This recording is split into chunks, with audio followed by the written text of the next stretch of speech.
welcome to students.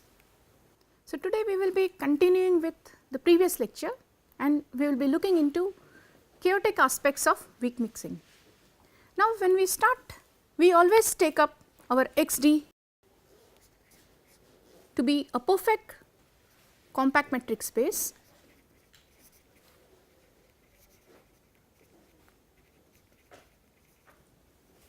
and XF our dynamical system.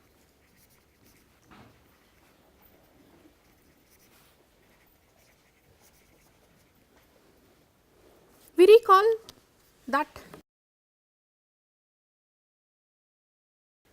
XF is weakly mixing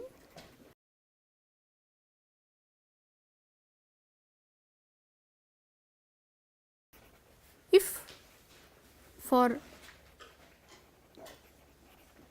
non-empty open U1 V1 U2 V2 non-empty open subsets of X, we have the hitting time sets n U1 V1 intersection n U2 V2 to be non-empty. And as we had seen in the previous lecture, that if this basically means that X cross X under F cross F is transitive, and as we had seen in the previous lecture, it also means that the product of X n times, right, with the action of F product n times is also transitive.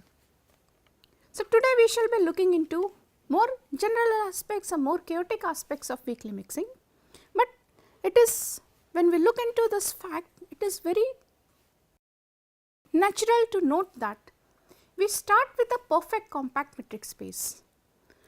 So, we have not done that earlier. Why do we do it now? So, starting with a perfect metric space, we can just, it is very simple to realize that if your system is weakly mixing, there cannot exist any isolated points. So, let us try to look into this fact. What I want to say here is that if XF is weakly mixing,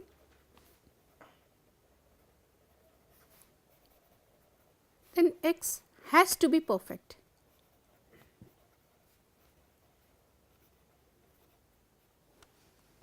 What do we mean by that? So, we try to take up supposing that your X naught in X is isolated.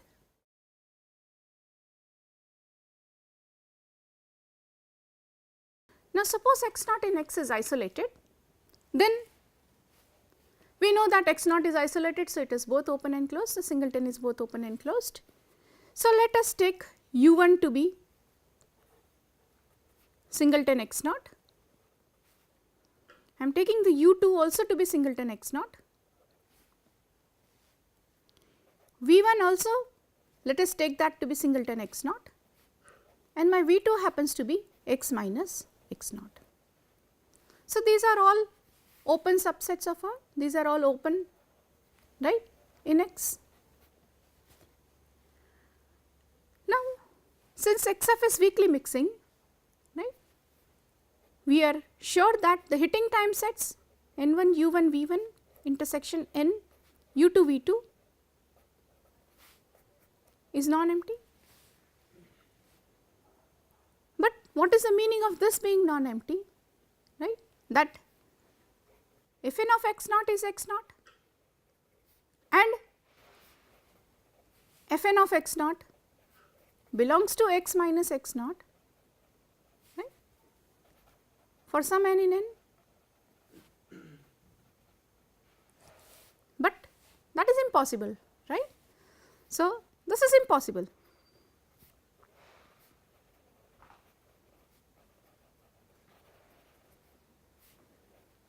So, whenever we have a weakly mixing system, it is a guarantee that our space has to be perfect. Now, we also recall what we had seen in the previous class, previous lecture, that if XF is weakly mixing,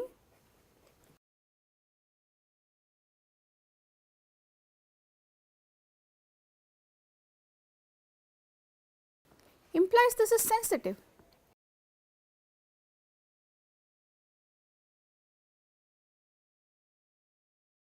What we had seen was something more than that, it cannot have an equicontinuous factor, right. We will try to relate this with some definition of chaos. So, in 1980, Oslander and York had defined chaos. So, this is Oslander and York chaos.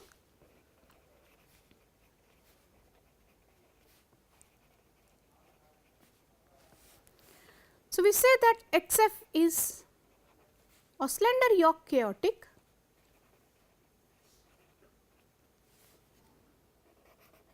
if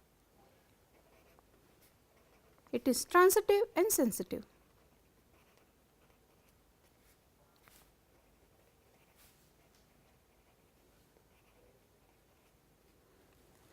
In fact, in the same paper they had defined sensitive, and then along with transitivity they had said that this could be called, this is something chaotic, whereas this definition of chaos was later on used by Rule, Tekens in some other aspect, in the aspect of differentiable dynamics, but this was definitely considered to be one of the older definitions of chaos.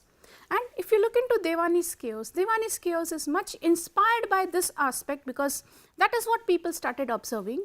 But Devani observed that there is also an element of regularity in chaos, and he had insisted that the periodic points be dense. That should also be one of the conditions. We have already seen that if you think of transitivity and if you think of periodic point being dense, then sensitivity becomes redundant, right, that implies sensitive. But Oslander and York, when they defined this fact, so Oslander York chaotic consists of two ingredients, that is transitivity and sensitivity, and we have also seen this, that transitivity, right, does not imply sensitivity.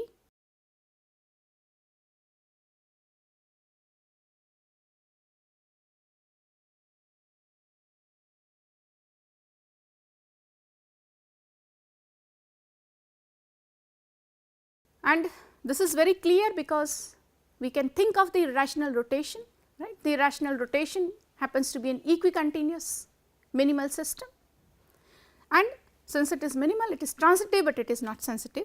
So, transitivity generally does not imply sensitivity, and we also know that sensitivity cannot imply transitivity.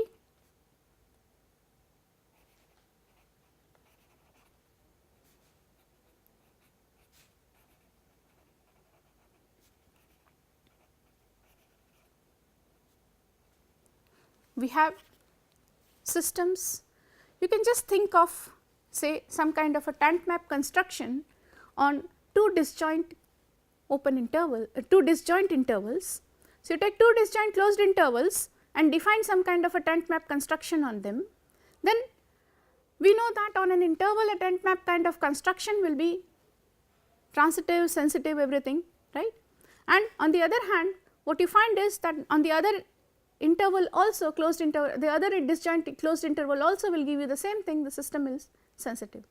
But if I take the union of two, that means I am now looking into both of these systems and both of the systems together, right, as one dynamical system, then we know that they both are invariant, they both are two pieces of the same system. So, they are not transitive, but definitely they will be sensitive. So, the systems are sensitive, but they are not transitive. So, it is very easy to see that sensitivity in general does not imply transitivity.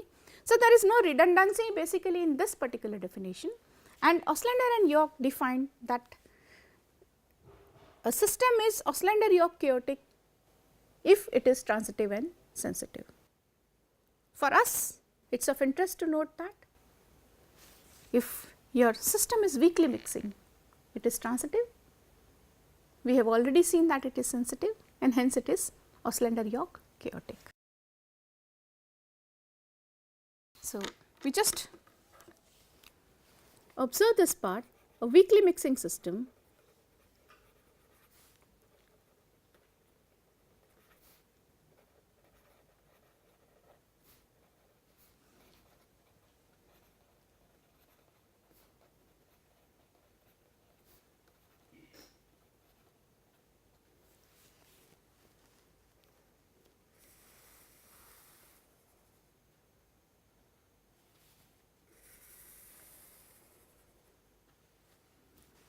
also would like to recall today the concept of scramble set and Lie of chaos that we had done earlier.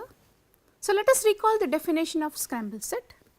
So, what do we mean by a scramble set?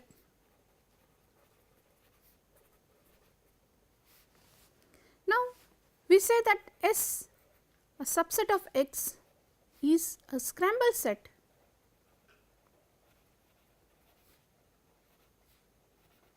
if for every pair x y in S, your lim as n tends to infinity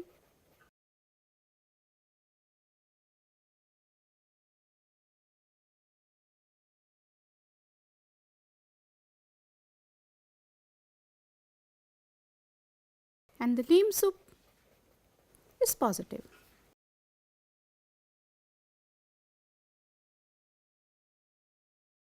So, this is our definition of scramble set, and we recall again that your system is Lie of chaotic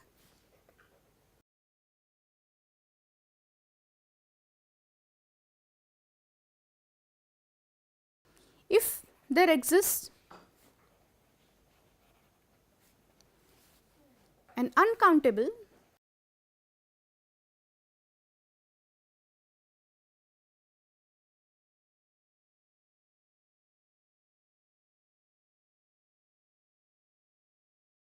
so if X has an uncountable scramble set, then we say that the system is Lie of chaotic. Now, Lie of chaotic basically tended to be something like it is not sort of everywhere existing everywhere, right. So, you can have sort of the scramble set, maybe there is a portion of X which does not contain any part of the scramble set, but then it lies somewhere else and the whole system becomes Lie of chaotic because of that particular reason. So, people thought that it should be the property should be made more global concept. So, they defined something called dense chaotic. So, the system XF is called dense chaotic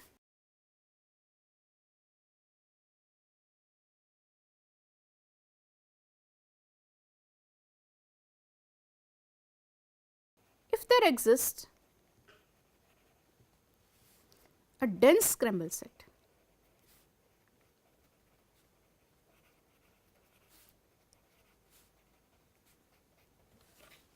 So, this was the two things which was found that okay fine, we could modify this definition a little bit. So, we need this concept of dense chaotic. Now, we would be interested in looking into again scramble set, but before that let us look into another aspect of weakly mixing systems. So, we recall here that XF is weakly mixing .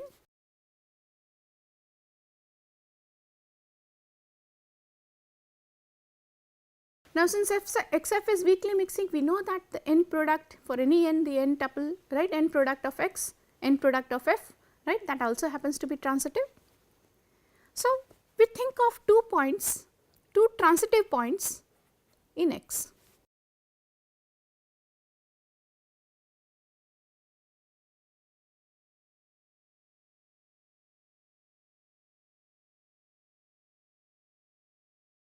Now, we know what is transitive point. We want to say that yes, the orbit of X is dense, the orbit of Y is dense. Now, this X and Y are called independent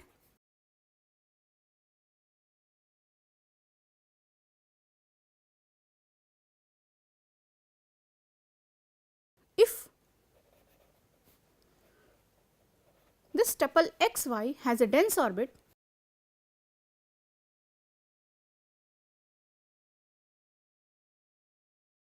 in X product X. Now, we know that it is not always possible that the tuple XY, right, for any given any transitive point, because if X is transitive, Fx is also transitive, but X comma Fx need not always have a dense orbit, right, in X cross X. So, it is not always possible that any 2 transitive points, right, for any 2 transitive points the tuple will be a dense orbit in X cross X. So, we are calling these points, these transitive points, we call them to be independent this tuple happens to be a dense orbit in x cross x. Now, we want to take slightly more generalization of this concept.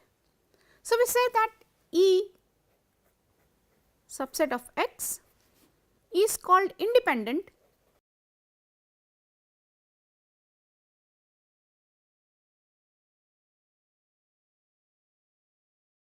if for any, I take x1, x2, xn belonging to E,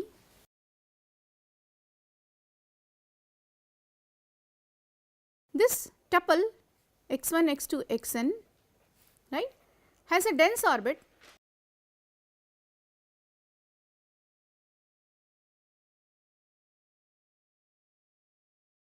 in x to the power n.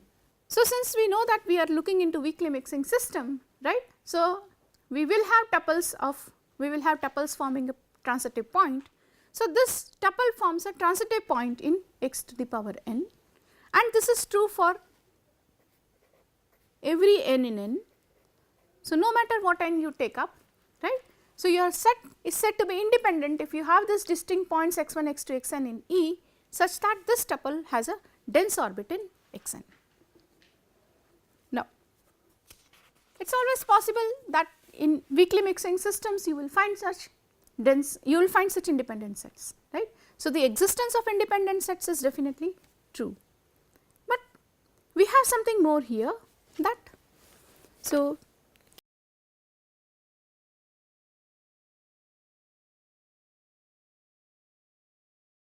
A. Ivanek in 1989, he proved this result if xf is weakly mixing,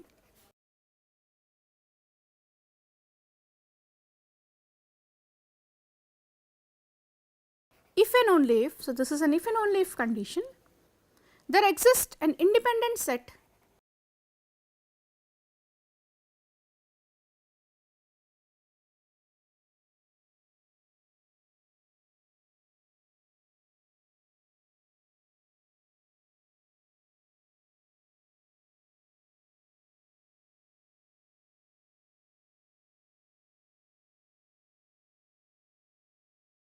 which is a dense countable union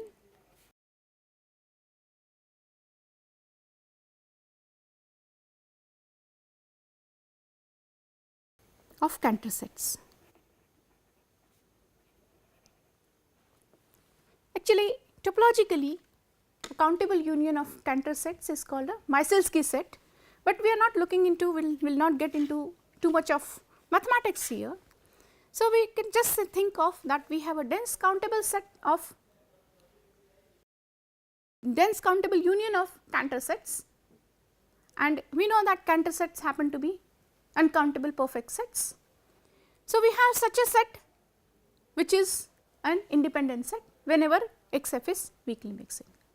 We will not get into the proof of basically this result, because anyway the proof would take a very long time to discuss. So, we will try to look into this particular result and try to accept that whenever we have a weakly mixing system, we have a dense set of independent points. So, that means we have too many transitive points. Anyway, we know that the set of transitive points is always dense, but more than that we have transitive points which are independent, right, that also forms a dense set. Now, let us try to understand this independent set once again. So, we try to see what happens when 2 points are independent. So, let x and y be independent.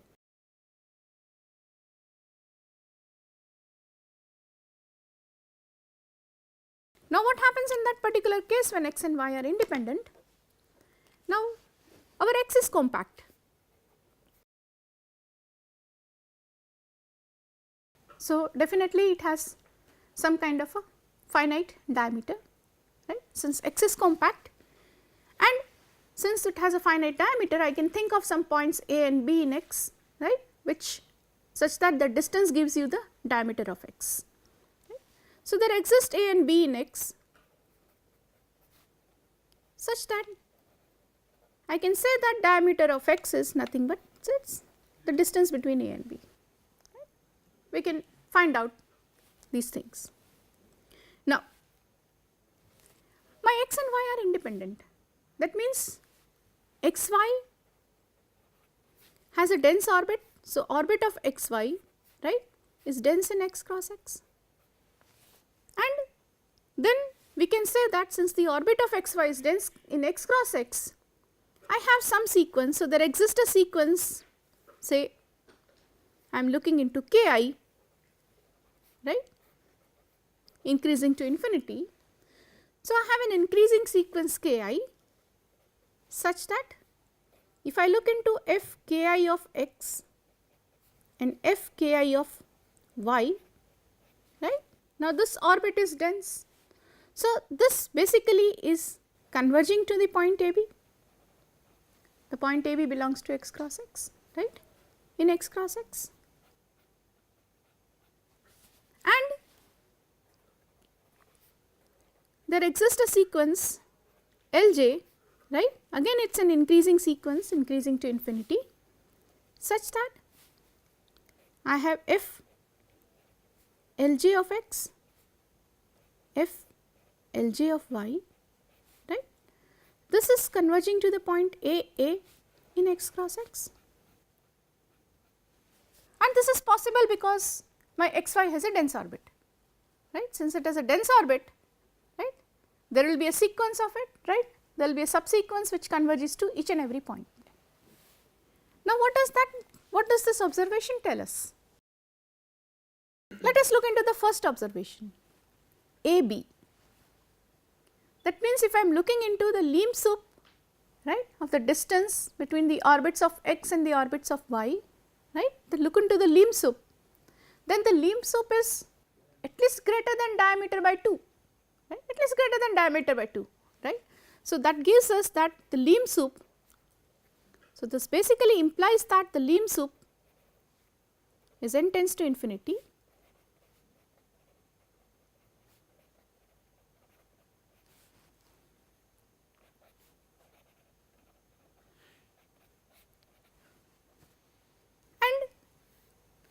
If you look into the next observation, right, that tells me that x and y are proximal, right, because they are converging to the same point, right, there is a subsequence under which they are converging to the same point. So, what we have is that the lim of n tends to infinity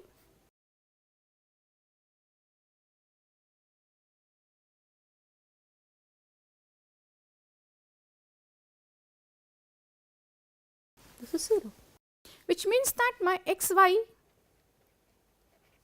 right, is a scramble set.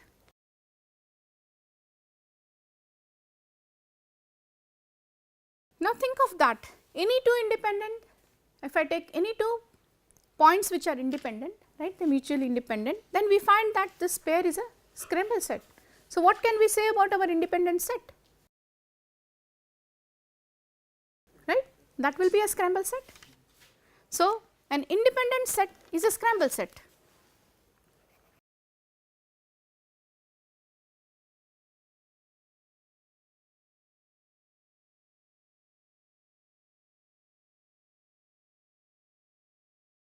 And what does that mean? Well, in terms of our weakly mixing system, we know that in a weakly mixing system we have an uncountable independent set.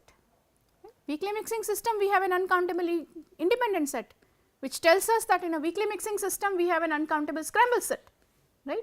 And so, XF is weakly mixing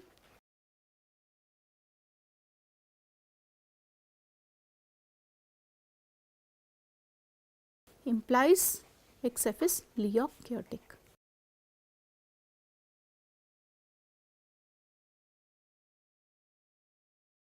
Now, I just want to mention here is that Lie chaotic is a very weak condition for chaos. So, almost you will find that almost all properties that imply Lie chaotic, but then weakly mixing implies Lie chaotic. So, weakly mixing certainly turns out to be a much stronger property than Lie chaos. More than that, It also implies dense chaotic because we have a dense Scramble set, right. The set of independent sets is dense, so it is dense chaotic. So, weakly mixing has nice chaotic properties. Now, I would like to again recall this definition again, Scramble set. So, we look into the points x and y. So, suppose now x and y are in X, and supposing what we find is that there exists a sequence, say Ni, right, such that if Ni of x is also converging to the point z, and if Ni of y is also converging to the point z. Supposing both of them are under the same sequence, right, both of them are converging to z. Then we say that x and y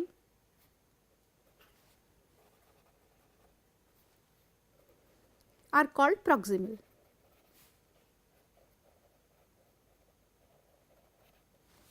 When we think of x and y to be proximal, right, I can define now a relation on say x cross x. So, we define this relation. So, we define this relation P, right, which is basically a relation on x cross x. So, this is the set of all x y belong to x cross x such that x and y are proximal under F. This happens to be a relation. So, P subset P is a subset of x cross x, and this is a relation, right. 2 points x and y are related if they are proximal. So, this is a relation. Now, what do we know? What do we know about this relation? Is it a closed relation? It is a closed relation, it is a reflexive relation, right, but in general it is not a transitive relation, right.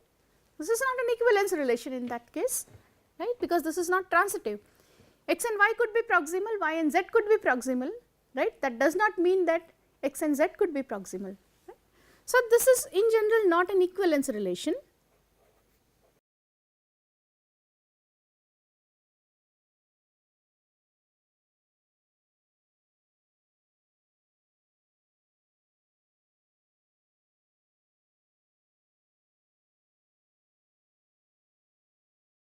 I am looking into this relation not being an equivalence relation. Of course, there are different ways, some study to look into when your proximal relation can be an equivalence relation, but that is not related to what we want to do here. But there is another concept here now. Supposing now for the same x and y, right. So, if my x and y in X are such that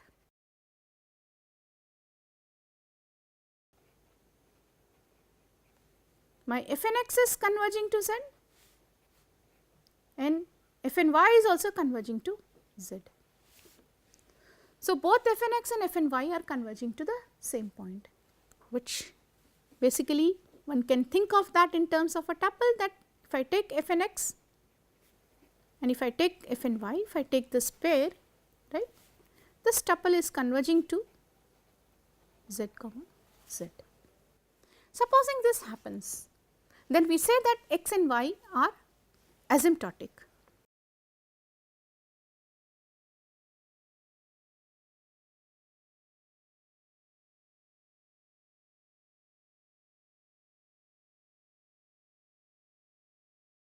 Now, we look into these two definitions, right. We look into proximal and we look into asymptotic. And now, let us again go back to our Scramble set. So, we again go back to the Scramble set here. So, a Scramble set, this is a Scramble set, right. If your lim-inf is 0, what does that mean? Your points x and y are proximal, right. So, x and y are proximal.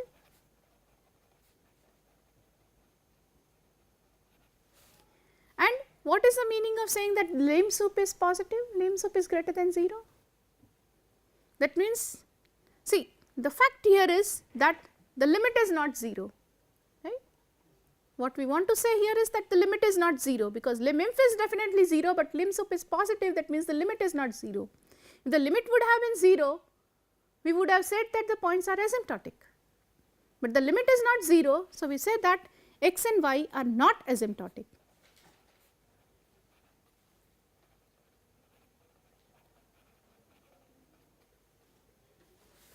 So, what we have here is that for a scramble set, any two points are proximal but not asymptotic, and that is what we call them as a Lie pair. So, we say that if x and y are proximal but not asymptotic,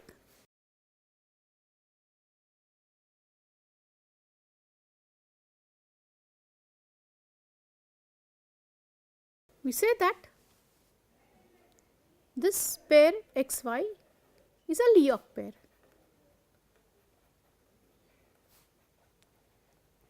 So, it is a 2 point scramble set, right. So, this is a Lie pair. Now, we are interested in looking into now this existence of proximality, existence of Lie pair, right. One has lot of implications which we shall see.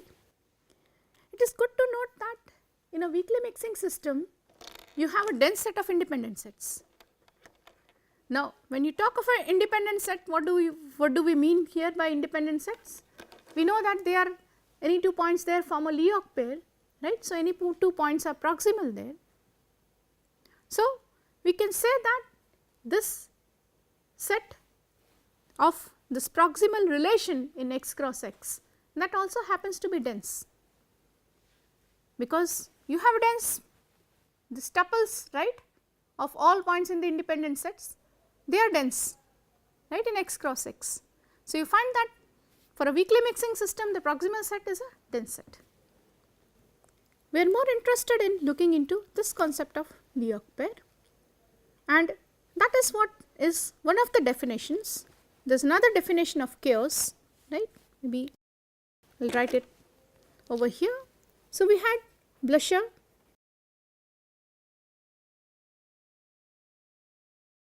then Glassner,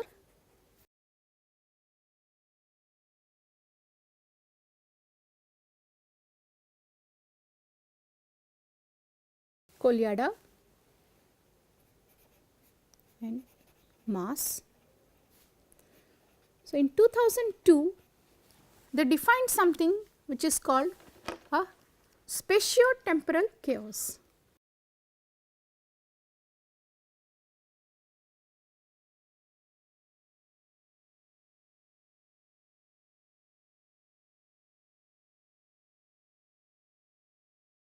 So, what do we say, when do we say that this is spatio-temporal chaotic? So, we say that XF is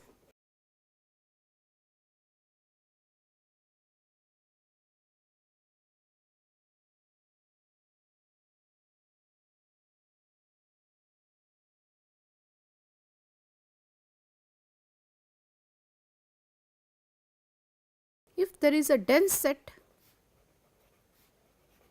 of x in x such that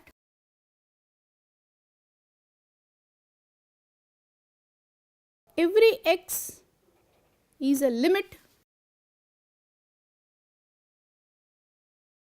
of a sequence yi with this xyi, this pair being a Lie pair.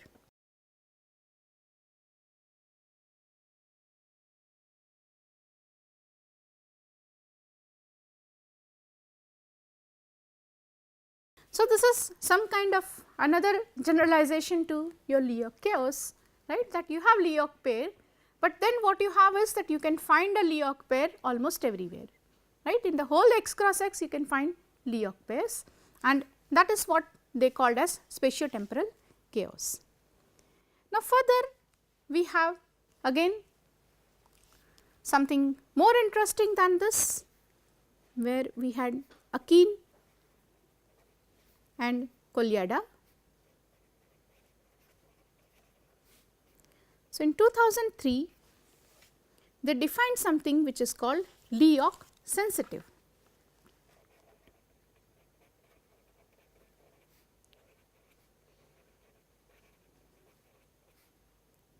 Now, what do we mean by Leok sensitive? So, we say that XF is Leok sensitive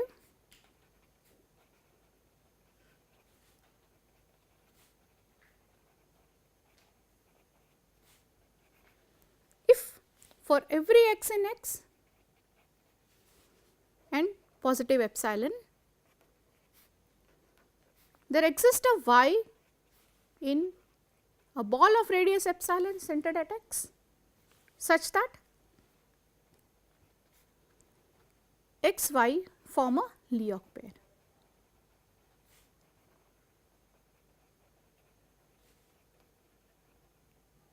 So, that is what is Leok sensitive, and it is very clear that whenever you have, say, whenever you have Leok sensitive, that means you have sensitivity, because sensitive means that you are trying to take, right, your basically your orbits of x and y, two close by points x and y, their orbits are going apart, right, that is what you get in sensitivity.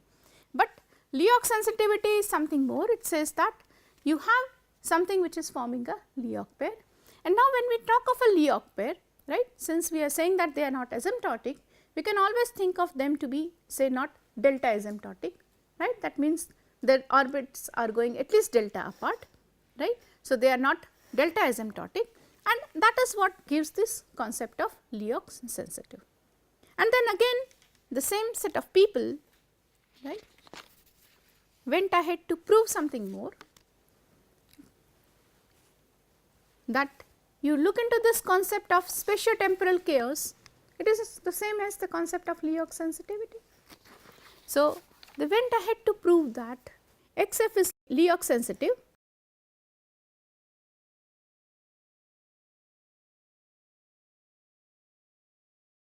implies that it is spatiotemporal chaotic.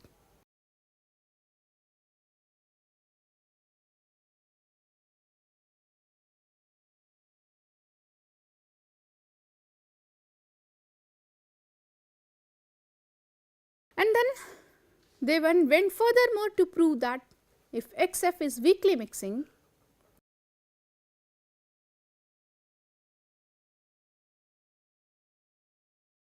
that implies that it is Leok sensitive.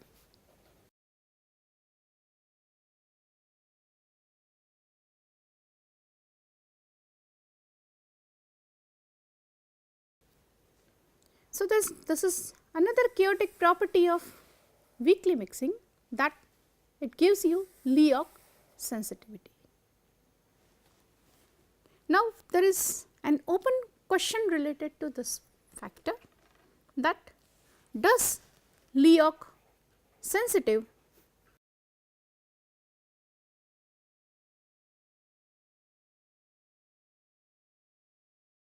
imply Leok chaos?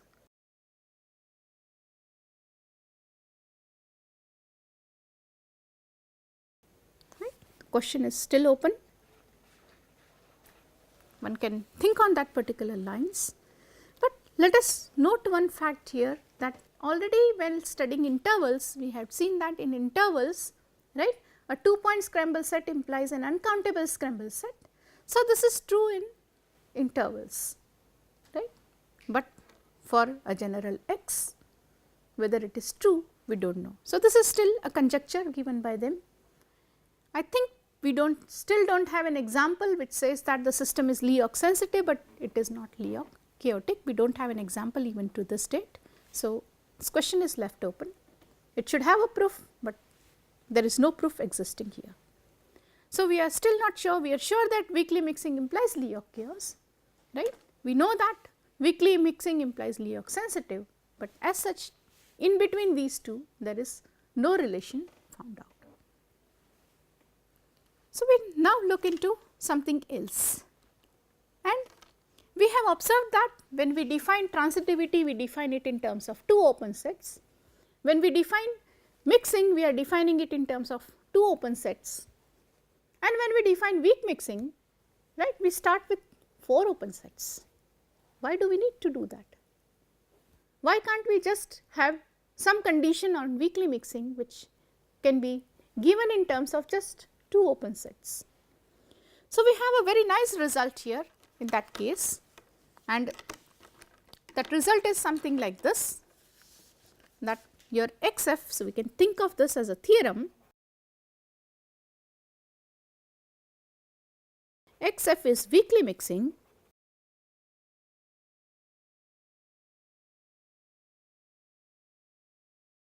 if and only if for any pair of non-empty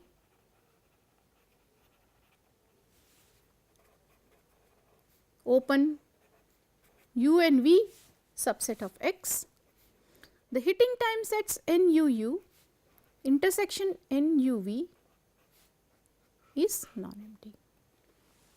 So, we are trying to give a characterization of weakly mixing in terms of just 2 open sets, and the proof is simple, a good idea. So, if XF is weakly mixing,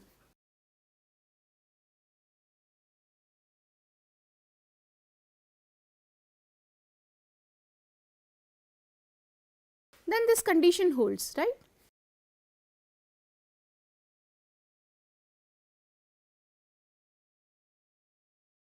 It is easy, it is just a part of the definition. So, this condition definitely holds if XF is weakly mixing. What is important here is to realize the converse part.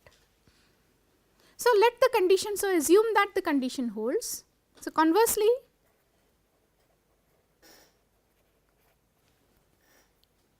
we assume that this condition holds.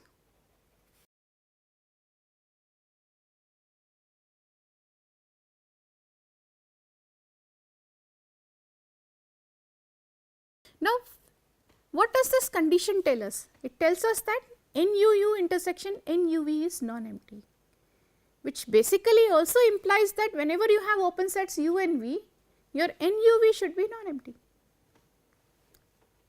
Looking into this condition, it only says that whenever you have 2 open sets U and V, your NUV is non-empty. So, this is definitely assuming transitivity here, right. So, you are having this NUV is non-empty. So, now we want to prove that this is weakly mixing, we prove that this assumption holds, and we will prove that the system is weakly mixing. So, we start with our usual definition of weakly mixing. So, we start with N1. So, let U1 U2 V1 V2 be non-empty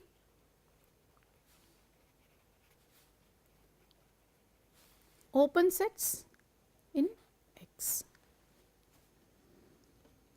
And our claim is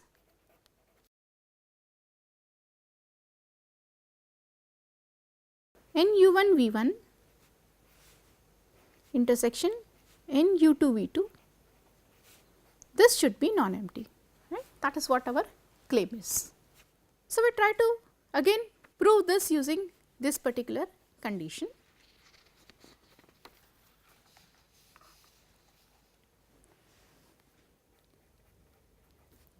So, we see that NU1 V1, right, is non-empty, and so there exists an N1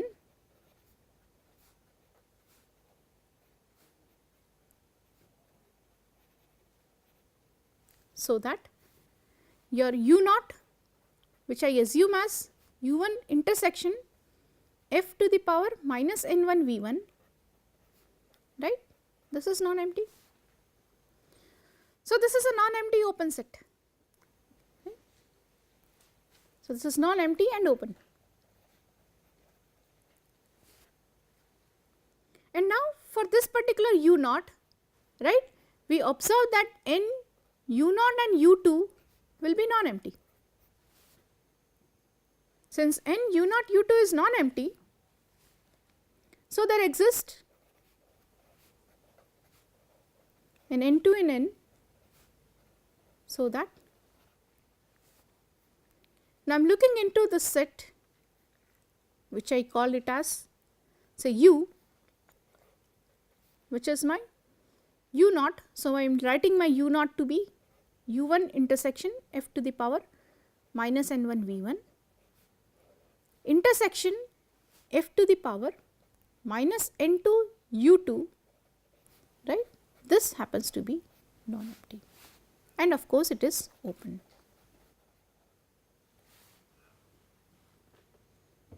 Now, I know that this is U is open and now I am looking into this particular condition and I am applying that condition again. So, I have two open sets here, I am looking into the open set U and I am looking into the open set. Now, we have not done anything with V2 yet, right. U1, V1, U2 they have all come up here, we have not done nothing with U2 yet. So, we see that f minus n1, f minus n2, right, minus n1 of minus n2 of V2 happens to be an open set. So, with this open set U and that open set V f minus n minus n1 minus n2 U2, we start with the fact that, so we know that this is non-empty, right. So, n u u intersection n u f minus n1 minus n2 of V2, right. We know that this is non-empty by our condition, but what is the set n u u intersection n u f minus n1 minus n2 V2. We try to analyze the set. Now, what is n u u? So, it is basically the hitting time sets when some point of u, right, is hitting some point of u again. Now, u is basically the intersection of u1 and it is basically contained in the intersection of u1 and f minus n u2. So, I can say that this would be contained in n u1 and f minus n2 u2. And then what is this particular set? So, again we have u here and u is basically the hitting, basically a subset of f minus n1 v1. So, I can say that this is this n u f minus n1 minus n2 v2 is contained in the hitting time sets that you would observe with f minus n1 v1, right, and f minus n1 minus n2 v2. But if I look into this hitting set, right, it is same as I have n u1 f minus n2 u2, right, intersection n. Now, f minus n1 v1 hitting f minus n1 minus n2 v2 is same as f n1 of f minus n1 v1, right, and f minus n2 v2. This is the same thing. And we know that this would be same as n v1 v2. So, we say that this is same as n u1 f minus n2 u2 intersection n v1 f minus n2 v2.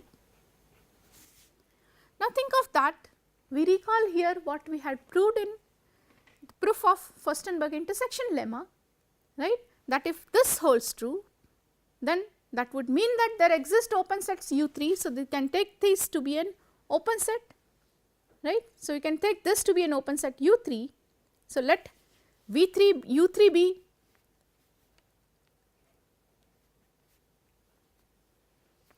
or I can simply say that we can think of this set giving us an open set U3, this set giving us an open set V3, right. And then what we have is that n of U3 V3, right, is contained in, so I am not taking much space here. So, n of U3 V3 is contained in n U1 V1 intersection n U2 V2. So, from this point on we just deduce the proof done for Furstenberg intersection lemma and we prove that there exist open sets U3 V3 such that n U3 V3 is contained in n U1 V1 intersection n U2 V2, and that means that this intersection is non-empty, right, which means that this intersection is non-empty, and that means that your system is weakly mixing.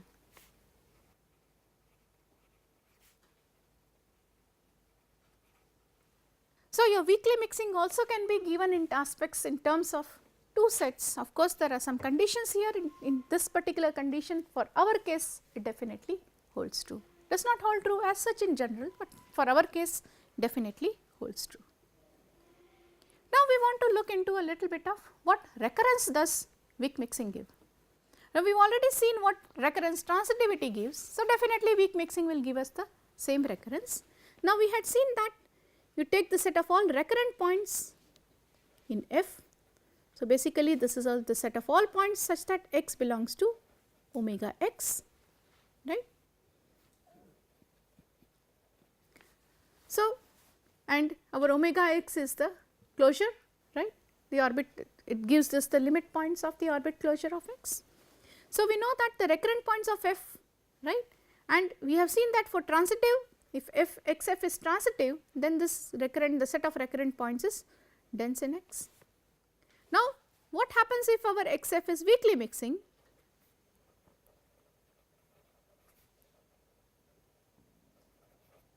If x f is weakly mixing, that means x cross x, f cross f, right, that particular system is transitive. So, that means if I am looking into the recurrent points of f cross f in x cross f, right, that will be dense. So, that means this closure is x cross x, and we know that 2 implies n, right. So, all I can say is that the recurrent points of f n, right, is dense in x to the power n.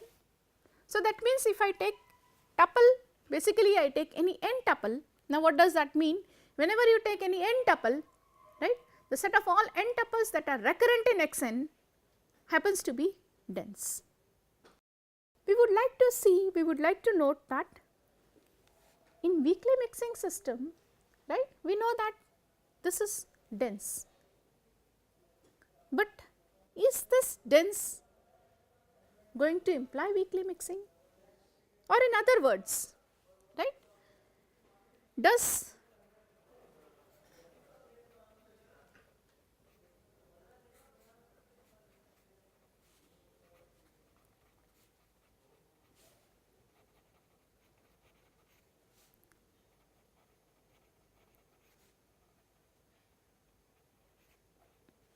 now let me go a little bit further. I do not want that the set of recurrent tuples should be dense. So, what we want to say is that what happens if our f to the power n, all tuples are dense, all tuples are recurrent, right.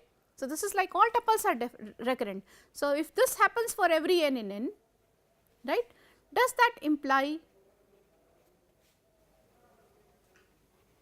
weakly mixing? What is the relation of weakly mixing with this aspect? So, in general, we know that we do have examples where this does not imply weakly mixing, mixing does not imply that. But the open question here is that are there conditions